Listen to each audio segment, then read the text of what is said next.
UK Bangla সংবাদে স্বাগত জানাচ্ছি আমি আকমাম হুসাইন। প্রথমে জানিয়ে দিচ্ছি সংবাদ শিরোনামগুলো। জনগণের প্রত্যাশা ন্যূনতম সংস্কার সম্পূর্ণ করে নির্বাচন, বলেন খালেদা জিয়া। যুক্তরাজ্যের ভিসা আবেদনকারীদের জন্য সুখবর দিল এফএস গ্লোবাল।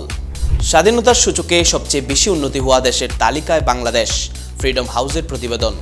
এবং নিয়ম রক্ষার ম্যাচে বাংলাদেশের মুখোমুখি পাকিস্তান। এতক্ষণ শুনছিলেন সংবাদ শিরোনাম, এবার জানিয়ে দিচ্ছি বিস্তারিত। বাংলাদেশ জাতীয়তাবাদী দল বিএনপির চেয়ারপারসন বেগম খালেদা জিয়া বলেছেন, জনগণের প্রত্যাশা রাষ্ট্র মেরামতের ন্যূনতম সংস্কার দ্রুত সম্পূর্ণ করে সকলের কাছে গ্রহণযোগ্য একটি নির্বাচন অনুষ্ঠান সম্পন্ন করা। বৃহস্পতিবার 27 ফেব্রুয়ারি দুপুরে বিএনপির বর্ধিত সভায় ভার্চুয়ালি যুক্ত হয়ে এসব কথা বলেন তিনি। খালেদা জিয়া বলেন, দেশ আজ এক সংকটময় সময় অতিক্রম করছে। আপনাদের এবং ছাত্রদের সমন্বিত আন্দোলনের ফলে ফ্যাসিস্ট শাসকেরা বিদায় নিয়েছে। একটা অন্তর্বর্তীকালীন সরকার গঠিত হয়েছে। তাদের কাছে জনগণের প্রত্যাশা রাষ্ট্র মেরামতের ন্যূনতম সংস্কার দ্রুত সম্পূর্ণ করে গণতান্ত্রিক ব্যবস্থায় ফিরে যাওয়ার জন্য সকলের কাছে গ্রহণযোগ্য একটি নির্বাচন অনুষ্ঠান সম্পূর্ণ করা। দলীয় নেতাকর্মীদের উদ্দেশ্যে তিনি বলেন, আমি বিশ্বাস করি আপনারা শহীদ প্রেসিডেন্ট জিয়াউর রহমানের আদর্শে আরও উজ্জীবিত হয়ে আগামী নির্বাচনের সাফল্যের জন্য ঐক্যবদ্ধভাবে কাজ করবেন। এমন কোনো কাজ করবেন না যাতে আমাদের এতদিনকার সংগ্রাম আত্মত্যাগ বিফলে যায়। আমাদের সব সময় শহীদ প্রেসিডেন্ট জিয়াউর রহমানের সেই উক্তি মনে রাখা দরকার, ব্যক্তির চেয়ে দল বড়, দলের চেয়ে দেশ বড়। যুক্তরাজ্যের ভিসা আবেদনকারীদের দ্রুত সেবা দিতে 141টি দেশে কৃত্রিম বুদ্ধিমত্তা এআই প্রযুক্তির চ্যাটবট চালু করেছে ভিসা সেবাদানকারী প্রতিষ্ঠান এফএস গ্লোবাল। এই 141টি দেশের মধ্যে বাংলাদেশও রয়েছে। এই প্রযুক্তির মাধ্যমে যুক্তরাজ্যের ভিসা সম্পর্কিত বিভিন্ন প্রশ্ন ভয়েস কমান্ড ও বার্তার মাধ্যমে ইনপুট করলেই এআই চ্যাটবটটি প্রয়োজনীয় তথ্য ভয়েস বার্তার মাধ্যমে জানাতে পারে। এর ফলে সহজেই ভিসা সম্পর্কিত বিভিন্ন সেবা পাওয়া যাবে।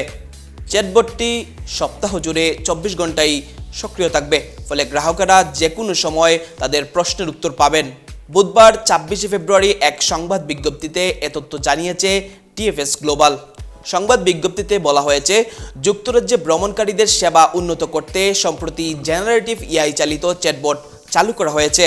এআই চ্যাটবটটি উন্নত জেনারেটিভ এআই প্রযুক্তি ব্যবহার করে মানুষের মতো কথোপকথনের আদলে তাৎক্ষণিকভাবে নির্ভুল ও প্রয়োজনীয় তথ্য জানাতে পারে।